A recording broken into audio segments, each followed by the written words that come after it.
Hello, everybody. Welcome back to another election prediction video, and this is my final House of Representatives prediction for 2024. So we're just going to get right into it. And tomorrow is the Senate video, and then on November 4th is the final presidential prediction. So we got 43 toss-ups here. Any lean districts I put as a toss-up, but let's start off with New York and California because they have the most seats. We'll do California first. So John Duterte, I do think he's in quite a lot of trouble. I think he's probably the most at-risk House Republican right now. He only won because it was such a low turnout election in 2022, and he's one of the newest Republicans in California, so I think he's in quite a lot of trouble here, and I have this as a lean blue district. Valadejo, he has acted moderate in Congress, so I do think he's one of the California Republicans that's going to hang out here and survive. He did win by a pretty decent margin back in 2022 in a very blue district. So did Mike Garcia, but Garcia is actually facing a good opponent this time. So I think Valadeo hangs on, but Garcia, he has not acted moderate enough in Congress to really survive here. Every poll has him basically down by a good amount. He's also getting outraised and outfunded in this race. So I think Garcia's going down here. He had an impressive electoral track record, but now that it's going to be a high turnout election, his time has come. He's going to lose in November. And now we're down to a few more races. Let's just get a zoom in on the Los Angeles area. We got 3 competitive races here. Now, Derek Tran, he is running a pretty good campaign right now. I could see him winning in this district, but Michelle Steele, she had a pretty strong electoral track record in the past. She actually faced decent opponents before. So I think Steele manages to hold on here, but Derek Tran's running a pretty good campaign. I wouldn't be surprised if he somehow managed to pull off a win here. It's only a tilt-R race, so it's definitely possible. Ken Calvert, the Will Rollins. I think Will Rollins is actually going to beat him. He's outraising Ken Calvert by a pretty considerable amount here. He's led in a lot of polls in this Democratic trending district, so I really think Will Rollins is ending up going to beat the 16-term congressman in California's 41st. Long-time incumbent going down here. I really think he's going to pull it off. In the 47th, this is a potential GOP pickup. Dave Min isn't polling the best, but the good news for Min is it's a very, very blue district, so I'd be very surprised to see him lose here, even though the polls have him narrowly down. Democrats are putting a lot of money in the seat to defend it, to keep it from going red. I think it's going to pay off. I think Min's going to win, even though he has a lot of scandals around him. So there's California. We'll head to New York next. In New York, we got a bunch of competitive races. We'll start off the more not competitive one. So that's New York's 4th district. I think Anthony D'Esposito is going down here. He's getting outraised and outspent in the ads in New York's 4th. It's pretty bad. His reputation has taken a big hit with all the scandals around him. He's going to lose by over 5% at this point. The New York Times poll even said he's losing by like double digits. So he's in a lot of trouble. Michael Lawler, recently, a lot of people have moved this race back to lean R, and I am too.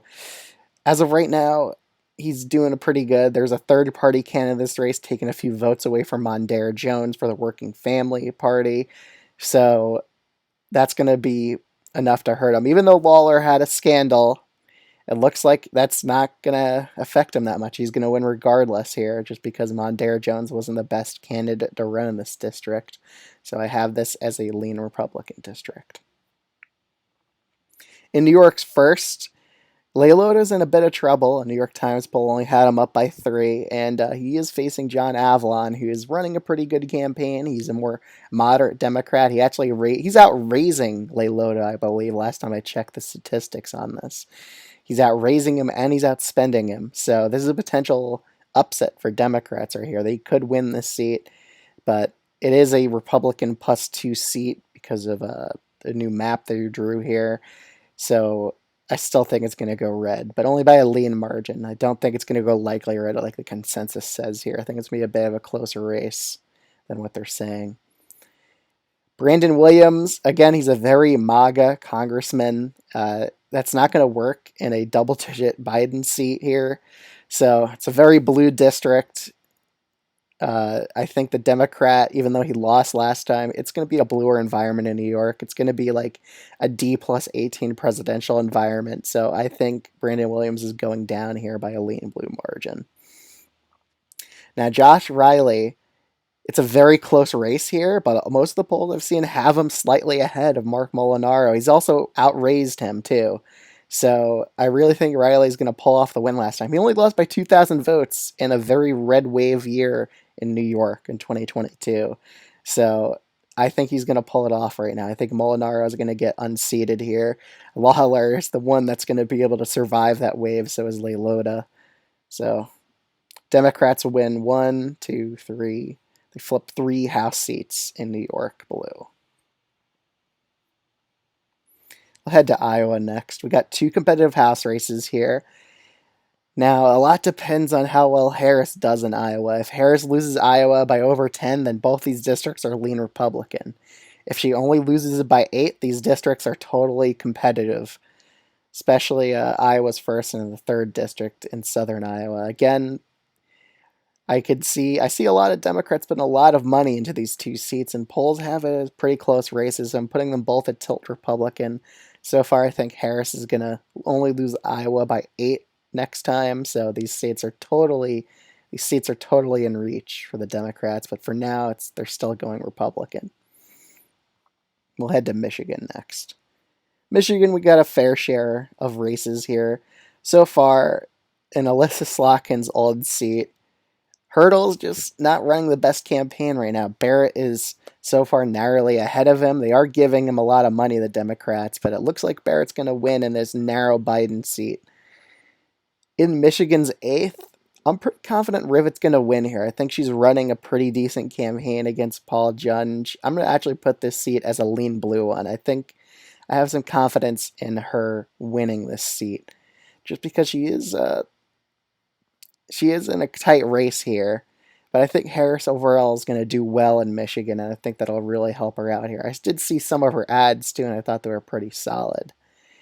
In John James's seat, I previously was thinking about putting this tilt Republican, but now that we got a lot more polls back, it looks like John James is up by about 3, so he's going to win by a decent margin here, but keep an eye on this seat. Could potentially flip if Harris does amazing in Michigan, like she wins it by 3 or 4, that seat's in play in that scenario. But so far, I think she wins Michigan by about 2.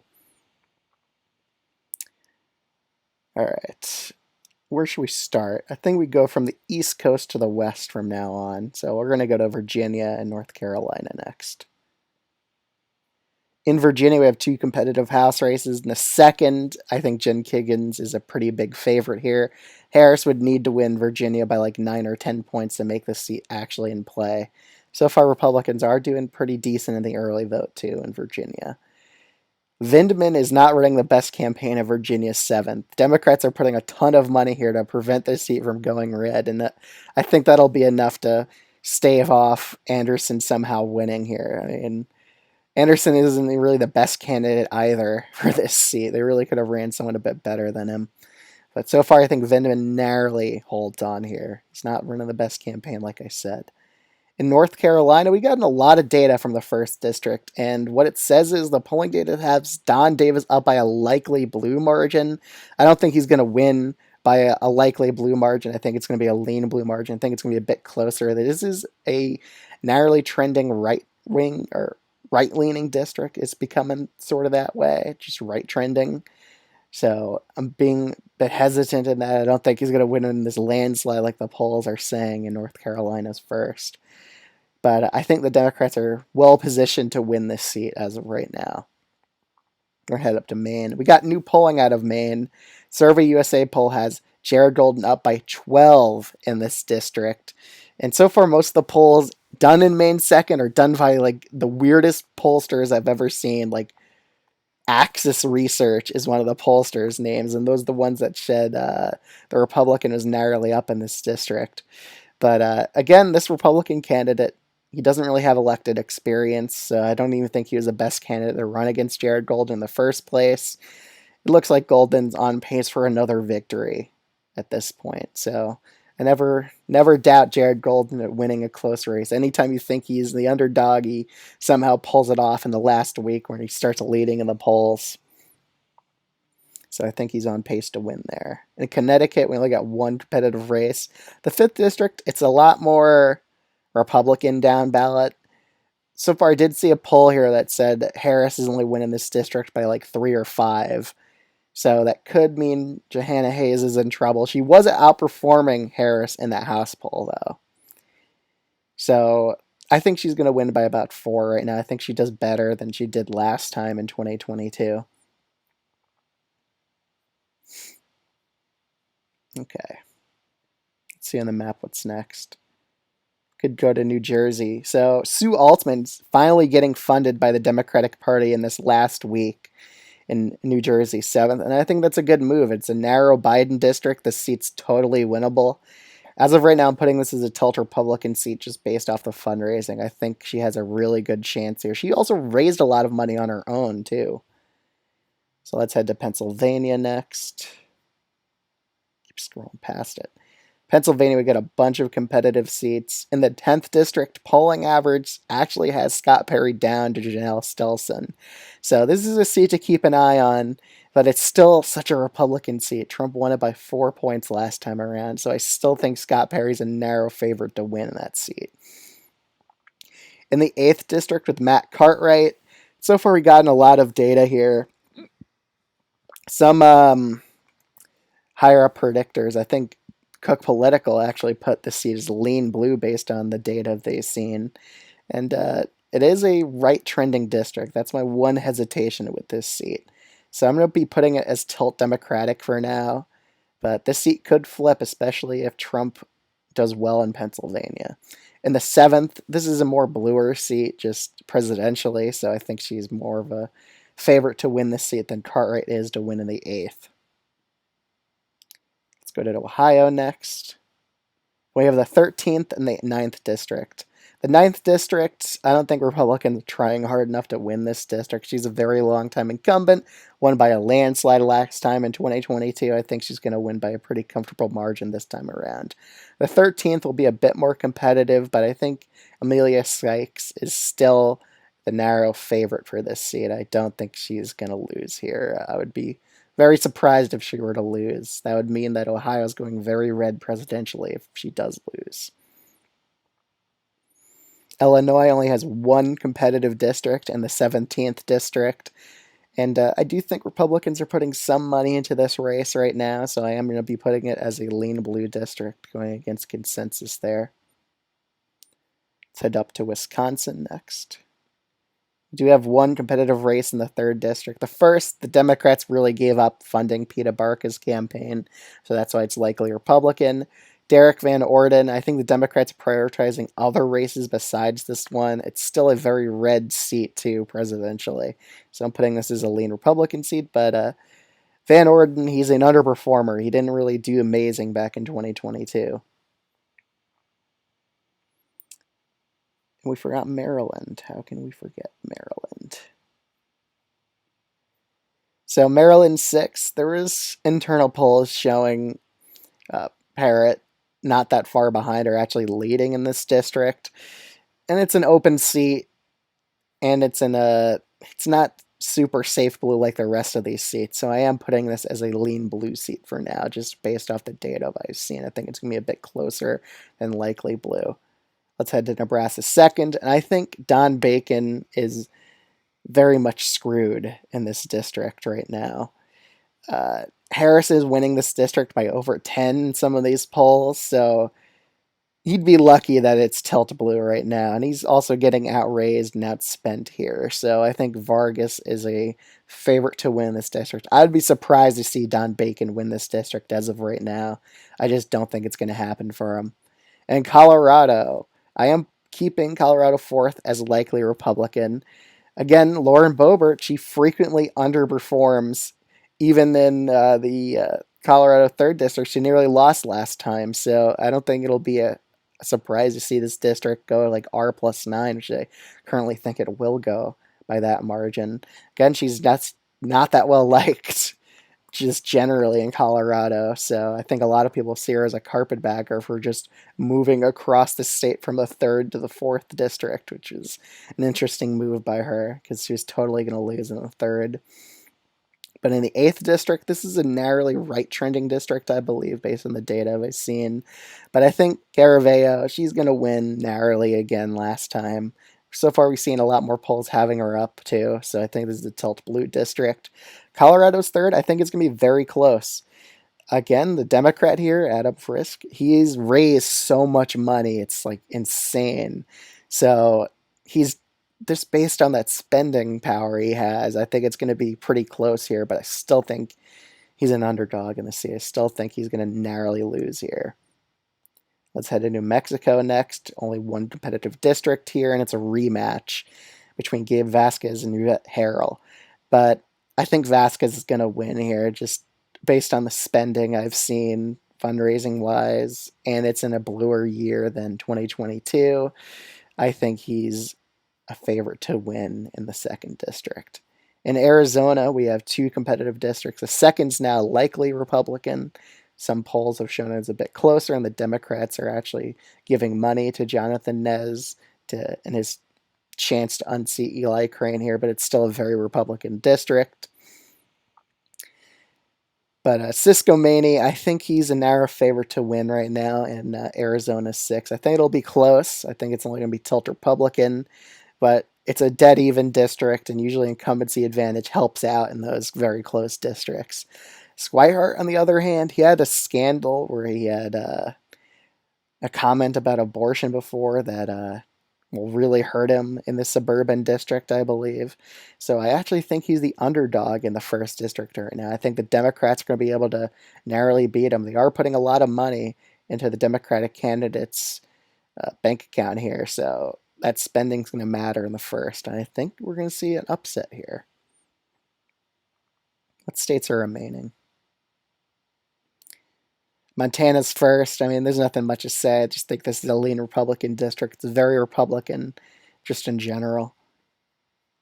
In Nevada, just because of the early vote data, I am shifting a lot of these races.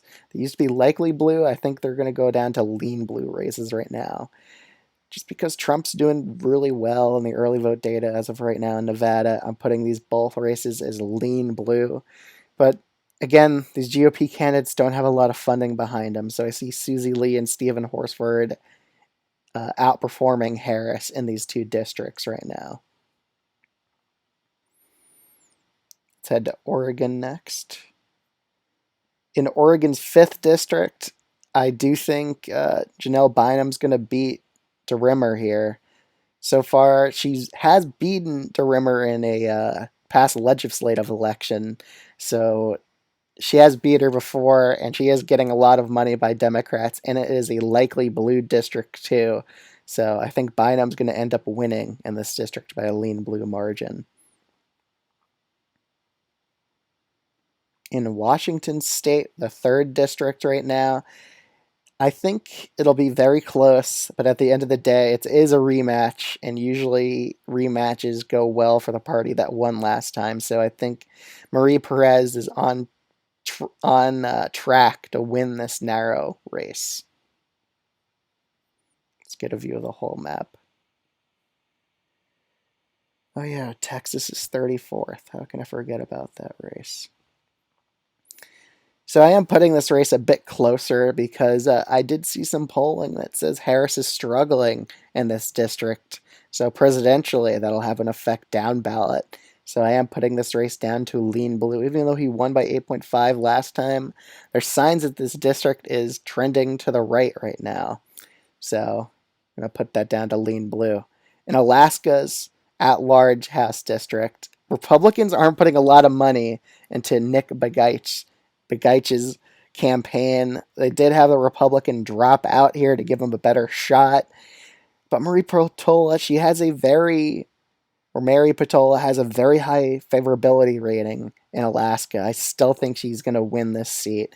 And also, we're going to see Alaska trend to the left presidentially, which will be even better for her. She also has ranked choice voting to rely on, too, in this state. So I think this is a lean blue seat still. I'm not going to be putting it down to tilt blue. So, wow, perfectly balanced. 9-9 in terms of tilt seats. But so far, I think the House is going to go to the Democrats. I think they're a 55% chance at winning the House of Representatives just based on all their individual campaigns and how they're spending their money in these seats. The House map's more favorable to them than it was back in 2020. So it's easier for them to win the House this time around.